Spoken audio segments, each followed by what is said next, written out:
My sister made fun of me for not having kids. For years, Christy acted like my entire existence was some kind of joke. Every Christmas dinner, every birthday party, every random Tuesday at Mom's house, she'd find a way to slip in a comment. Oh, you wouldn't get it. You don't have kids. Or my personal favorite, must be nice to just think about yourself all day. She'd say it with this fake sweet smile like she was joking. But we both knew she wasn't. I'm 35. I work at an art gallery downtown. I have a small apartment with plants I actually remember to water, a cat named Bean, and a coffee maker that cost more than my couch. I like my life. I didn't accidentally end up here. I chose this. But to Christy, I was basically a selfish child who never grew up. She got married at 23 to this guy named Travis who sells insurance and talks about golf way too much. By 30, she had 3 kids under 7. Her Instagram was full of those messy mom posts with captions like chaos and cuddles and wouldn't trade it for the world. Which, fine, good for her. But she made it her whole personality, and worse, she made my lack of kids mine. At Mom's 60th birthday last year, Christy was going on about how exhausted she was, how she hadn't slept in days, how being a mom was the hardest job in the world. Then she looked right at me and said, "But you wouldn't know anything about sacrifice, would you?" Everyone got quiet. I just sipped my wine and changed the subject. I wasn't going to give her the satisfaction, but it kept happening. At church potlucks, she'd introduce me to people like, "This is my sister Janelle." No kids, just her. Like I was some incomplete project. One time, her middle kid scraped his knee, and when I tried to help, she literally waved me off and said, "It's fine. You don't have the instinct for this stuff." I stopped going to family stuff as much after that. Then in April, everything flipped. Mom called me on a Wednesday morning, which was weird because she usually texts. Her voice sounded wrong. She told me Christy was in the hospital. Her kidneys were shutting down. Something autoimmune the doctors didn't catch in time. They said she had a few weeks before she'd need dialysis for the rest of her life, but a transplant could fix it. Maybe the whole family scrambled to get tested. Travis wasn't a match. Mom and Dad were too old and had their own health stuff. Christy's 2 cousins on Dad's side got tested, and neither worked. I didn't say anything at first. I just sat with it for a few days, thinking about all those comments, all those little digs. Part of me wanted to let karma do its thing, but I couldn't. As much as she annoyed me, she was still my sister. So I went to the hospital on my own, filled out the paperwork, and got tested without telling anyone. Weeks later, the doctor called. I was a perfect match. I didn't tell Christy right away. I wanted to sit with the decision for a minute, make sure I was doing it for the right reasons, and not just out of guilt. But the next Sunday, she came home from another failed consultation, and I showed up at her house with the test results in my bag. She opened the door, looking terrible. Her face was puffy, her hair greasy, and she had this defeated look I'd never seen on her before. Travis was in the back wrangling the kids. She just stared at me. "Can I come in?" She nodded and sat down on the couch like her legs couldn't hold her up anymore. I sat across from her and pulled out the folder. "I got tested," I said. "I'm a match." She didn't say anything at first, just stared at the paperwork. Then her face crumpled and she started crying. These big, ugly sobs that shook her whole body. I didn't know what to do, so I just sat there until she calmed down enough to talk.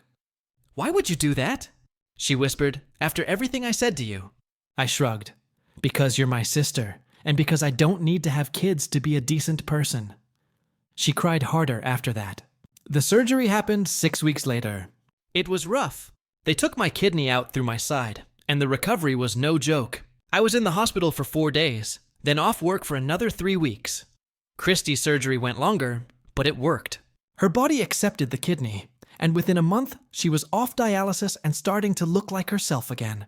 The first time she visited me after we were both home, she brought flowers and this card her kids made with crayons. She sat on the edge of my couch, careful not to bump me, and just said, "Thank you." I don't know how to thank you. I told her she didn't have to. But things changed after that. She stopped making comments completely. Story 2. My 55-year-old wife said, "I need a younger, more exciting life," and left me for her 35-year-old trainer. I said, "Enjoy your adventure." 6 months later, when she tried to get back on my health insurance after discovering her boy toy was actually married with kids, AP had already. Original post I-58, male, thought we had a good thing going. 32 years of marriage to Deborah, 55, 2 kids grown and successful. Decent retirement savings, paid off house. We'd made it through the tough years. Time to enjoy life, right? Wrong. It started with CrossFit. Deborah joined this gym last year. Said she wanted to get her body back. Cool. I supported it. Even when the membership cost $185 a month. Even when she started buying $120 Lululemon leggings and those expensive protein shakes. Then came Brad, her 35-year-old trainer, former military, covered in tattoos. The kind of guy who posts shirtless gym selfies with motivational quotes. Brad says I have amazing potential. Brad thinks I could compete in the masts division. Brad really understands me. I met him once at their gym's family day. Dude spent the whole time calling me chief and giving me unsolicited advice about my dad bod. I'm 58, not trying to be an Instagram model. I jog 3 times a week and my doctor says I'm healthy. That's enough for me. 3 months ago, Deborah sits me down after dinner. Full makeup, new dress I'd never seen before. Tom, I need to talk to you about something important. My mind went to cancer, illness, something serious. I'm not happy. I feel like I'm suffocating in this life. I need excitement, adventure, passion. I need to feel young again. Okay, we could travel. Take that Europe trip you always wanted. She shook her head.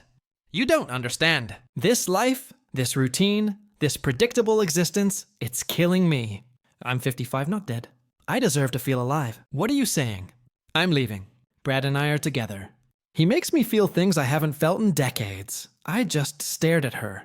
32 years, and she's leaving me for a guy who probably wasn't even born when we got married. He's 20 years younger than you. Age is just a number, Tom. When you're truly connected with someone, it doesn't matter.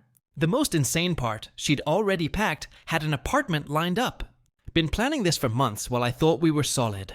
I want a divorce.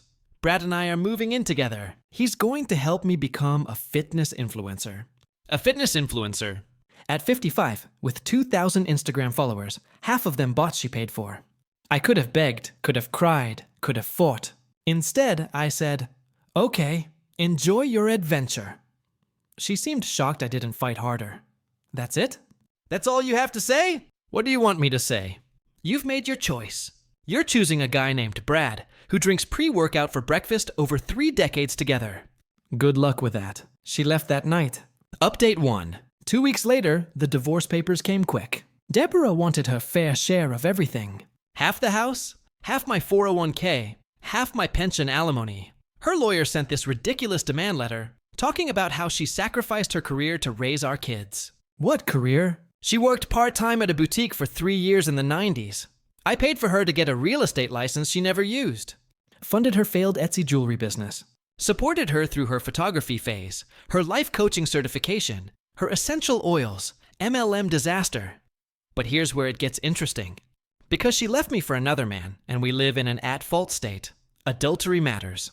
My lawyer, Janet, absolute shark worth every penny, was thrilled. She admitted to the affair. She posted about it on Facebook. Pictures of them together, tagged my new chapter with my soulmate. Janet actually laughed. This is going to be easier than I thought. Meanwhile, Deborah was living her best life on social media. Gym selfies with Brad every morning, green smoothies, and sunrise yoga posts about choosing happiness and never too late to follow your heart. My daughter Kelly, 28, called me furious. Dad, Mom's lost her mind. She introduced Brad to me as her partner. He's 7 years older than me. It's disgusting. My son, Eric, 26, was even more blunt. She's having the world's most expensive midlife crisis. Let her crash and burn. But the entitlement was just beginning. Deborah texted me asking for temporary support while the divorce processed. Deborah, Tom, I need help with expenses. The apartment is $200 a month and Brad's between jobs right now. Between jobs. The successful personal trainer who was going to help her become an influencer was unemployed. Me all communication through lawyers. Deborah, don't be petty. We were married 32 years. We're past tense. Your choice. She tried calling our bank to access my personal account. Thankfully, I'd already separated everything. She called me screaming about how I was financially abusing her. You're being cruel. I have rights. You have the right to get a job. Brad can support you now, right? That's what partners do. She hung up. Update 2. Turned 6 weeks later. The mask started slipping fast. Turns out Brad, the entrepreneur, wasn't just between jobs. He'd been fired from the gym for sleeping with clients. Plural. Deborah wasn't special. She was just the one with the most money. How do I know this? Because one of the other clients, Miranda, reached out to me on Facebook. She'd been with Brad too. Thought they were exclusive until she saw Deborah's posts. Miranda sent me screenshots of texts from Brad from a while. While he was with Deborah, talking about how he was working on something big and just needed a few months to get set up and how his current situation was temporary. Forwarded everything to Janet. She forwarded it to Deborah's lawyer with a note. Your client might want to reconsider her demands, but Deborah doubled down. Posted this long Facebook rant about how I was trying to destroy her happiness and how bitter rejected men can't handle strong women choosing themselves. Strong women. She couldn't even open her own pickle jars. Then came the health insurance issue. See, Deborah was on my excellent corporate health plan. Covers everything. Low deductibles, includes dental and vision. She assumed she'd keep it during the divorce. Nope. During legal separation in our state, I had no obligation to keep her on my employer plan since she left the marriage for adultery. I removed her during open enrollment. Effective immediately got a call from her 2 days later. Not a text, not an email, a screaming phone call. You removed me from the insurance. I have a dentist appointment tomorrow. Brad doesn't have insurance. He's working on it. Sounds like a personal problem. I have medications. I need coverage. Cobra exists. It's only $1,400 a month. I can't afford that. Shouldn't have left your meal ticket for a guy who lives in his car then. Oh yeah, buried the lead there. Brad didn't have an apartment. He'd been crashing at the gym after hours. When Deborah got them the apartment, it was the first stable housing he'd had in months. My wife left me for a technically homeless personal trainer. Update 3. 3 months in, the divorce negotiations were beautiful. Because of the adultery, and the fact that I documented everything, Deborah's demands got shredded. No alimony, adultery forfeit in our state. She got her half of the house equity, but had to agree to sell immediately because she couldn't buy me out. Her half of my 401k from the marriage duration, but with penalties for early withdrawal since she needed cash now. No claim on my pension. The house sold fast. Market was hot. After realtor fees and paying off the small remaining mortgage, we each walked away with about $180,000. Deborah blew through $30,000 in 6 weeks. New car for Brad, leased Mercedes, new wardrobe for her influencer career, professional photography sessions, cosmetic treatments. She was documenting everything on Instagram like she was some real housewife. Meanwhile, Brad's true colors were showing. My neighbor Carl told me he saw Brad at a bar with another woman while Deborah was at her book club. The doorbell camera footage from my old house still had access until the sale closed, caught Brad bringing someone home while Deborah was visiting her sister. But here's where the entitlement hit peak levels. Deborah's mom Ruth called me. This 80-year-old woman, who I'd driven to doctor's appointments for years, who I'd helped move into assisted living, called to lecture me. Thomas, you need to forgive Deborah and take her back. Ruth, she left me for another man. She was confused. This Brad character has manipulated her. You're her husband. You're supposed to fight for her. She's a grown woman who made her choice. She's making mistakes, but you're being vindictive. A real man would win her back. A real man respects himself enough not to be someone's backup plan. Ruth actually said, and I quote, "You're going to die alone and regret this. Rather die alone than live with someone who doesn't want me." Update 4. 5 months later, Deborah found out about Brad's side pieces. How? The idiot gave her an STD. Yeah, she called me crying, actually thinking I'd sympathize. He gave me chlamydia. Chlamydia, Tom. I have to take antibiotics. Why are you calling me? Because you're the only one who really knows me. I thought I didn't understand you. I thought I was boring and killing your spirit. I made a mistake. Okay, is that what you want to hear? What I want is for you to never call me again. But she kept calling and texting and emailing. Brad had moved some other woman into their apartment, kicked Deborah out. She was staying with a friend, but the friend was getting tired of her drama. The money was almost gone. The influencer career never materialized. Shocking. Who could have predicted that? She was working part-time at a department store making $15 an hour. Then came the insurance crisis that prompted this whole post. Last week, Deborah texted me. I need to get back on your health insurance. I have a lump in my breast. Need mammogram and possibly biopsy. Okay, that's serious. I'm not heartless, but I'm sorry about your health scare. You need to get your own insurance. I can't afford it.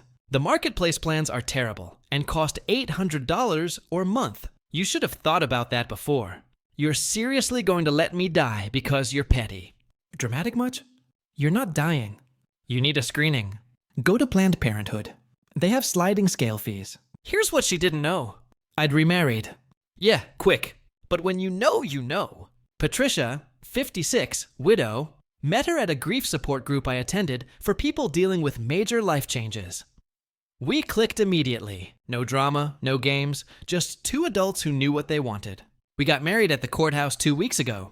Small ceremony, just immediate family. Patricia's on my insurance now as my spouse. So, when Deborah showed up at my office yesterday, demanding I add her to my insurance for humanitarian reasons, Patricia was there having lunch with me. The look on Deborah's face when Patricia answered my office door wearing a wedding ring, priceless. You got married? Patricia, sweet as pie, yes, 2 weeks ago. You must be the ex-wife. Tom's told me so much about you. Deborah turned to me. You replaced me already. Replaced implies you had the position. You quit. Remember? This is Patricia, my wife. But I need insurance. Patricia is still smiling. Have you tried the marketplace? Or maybe that boyfriend of yours can help. We broke up. That's unfortunate. Well, we should get back to lunch. Nice meeting you. Deborah stood there, mouth opening and closing like a fish. Then came the waterworks. Tom, please. I'm scared. I need help. You needed help when you were chasing a 35-year-old trainer. You needed help when you were blowing through your settlement money. You needed help when you were posting about your amazing new life on Facebook. Now you need a job with benefits. Update 5. Current situation. It's been a week since the office confrontation. The escalation has been something. First, Deborah went nuclear on social media. Posted about how I abandoned her in her time of need. How I was flaunting my new wife. How men always trade in for newer models. Patricia's literally 1 year older than her. But okay, her post backfired spectacularly. Comments were brutal. Didn't you leave him for your trainer? Girl, you posted pics with your boy toy for months. Now you're mad he moved on. This is embarrassing. Delete this. My favorite from her own cousin. Deborah, you're 55. Time to grow up. She dirty deleted the post within hours. Then came the family intervention attempts. My former brother-in-law called, trying to guilt me into helping. Her sister showed up at my house. Joke's on her, I moved. Even our kids got involved, but not how she expected. Kelly shut her down hard. Mom, you made your bed. Literally with Brad. Eric was even more brutal. Maybe focus on getting your life together instead of stalking Dad and Patricia. Oh yeah, the stalking. She followed Patricia to her yoga class. Sat in the parking lot. Patricia, who's dealt with actual problems in life. Her first husband died of cancer. Wasn't even fazed. Just walked over and said, Deborah, this is embarrassing for both of us. Tom's moved on. You should too. The financial spiral continued. Deborah's car got repossessed. That Mercedes lease for Brad she co-signed. Yeah, he stopped paying. She got evicted from her friend's place for not contributing to rent. Last I heard, she was staying with her mom, Ruth, in the assisted living facility, sleeping on the couch. Ruth called me again. She's your responsibility. No, Ruth. She's a grown woman who wanted excitement and adventure. She's getting exactly that. Adventure is just another word for poor planning. But here's the real kicker. Remember that health scare? The lump? She finally went to Planned Parenthood. Benign cyst. Completely harmless. But she'd already told everyone I was letting her die of cancer, so that was awkward. Then yesterday, got a text from an unknown number. It was Brad. Hey, Chief. Heard you were married. Good for you. BTW, Deb's crazy. Watch your back. Watch your back, I responded. Already learned that lesson. Enjoy your next victim, Lol. She still thinks we're getting back together. Calling me 50x a day. I blocked the number. Not my circus. Not my monkeys. Final update. It's been 8 months since Deborah left me for her exciting new life. Here's where everyone ended up. Deborah is working 2 retail jobs, living in a studio apartment in the sketchy part of town. Her Instagram influencer dream's dead. Her account is now private with 436 followers. The last public post was a motivational quote about rising from the ashes. The ashes she lit herself. Brad moved 3 states away with some new woman he met at a supplement store. Deborah found out when she went to win him back and found his apartment empty. The landlord said he'd skipped on 2 months' rent. She tried one last time to get money from me. Showed up at Patricia's birthday dinner at a nice restaurant.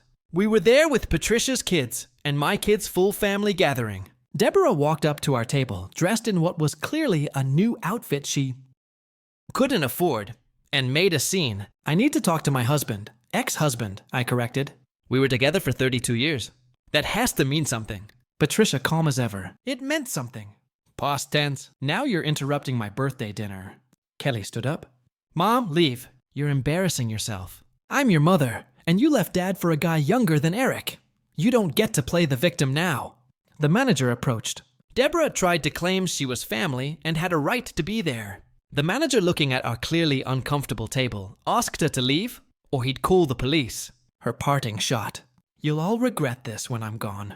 Eric under his breath, but loud enough. Promise. That was 2 weeks ago. Since then, she's been banned from the restaurant.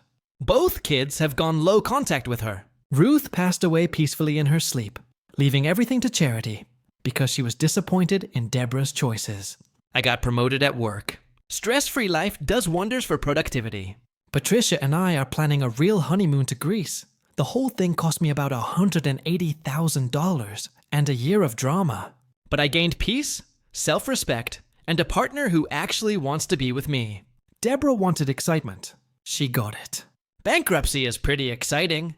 Eviction notices are thrilling. Watching your boy toy leave you for someone younger is an adventure.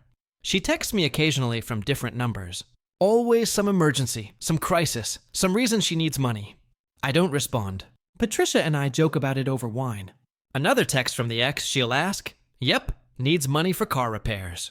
Didn't she want a more exciting life? Walking is quite the adventure. We laugh. We're happy. Life is good. Meanwhile, Deborah's learning that Instagram filters don't pay bills. That 35-year-old trainers aren't interested in 55-year-old women long-term. And that burning bridges leaves you nowhere to go when the flood comes. Someone asked if I feel bad for her. No, she had everything. Loving family, paid-off house, comfortable life, early retirement option. She threw it away for some fantasy sold by a guy who couldn't even afford his own apartment. Actions have consequences. She chose her actions. These are her consequences. Me, I'm living my predictable, boring life with my age-appropriate wife, my healthy retirement accounts, and my excellent health insurance that covers both of us. Boring never looked so good. Edit. Since some people are asking, yes, this is all real. No, I don't feel guilty. She made her choices. I made mine. The difference is mine didn't involve destroying a 3-decade marriage for someone who does burpees for a living. To the person who messaged saying, I'm bitter. I'm literally on my deck right now. Patricia's making dinner. We're about to watch the game. If this is bitter, I'll take it over whatever Deborah's version of sweet was supposed to be.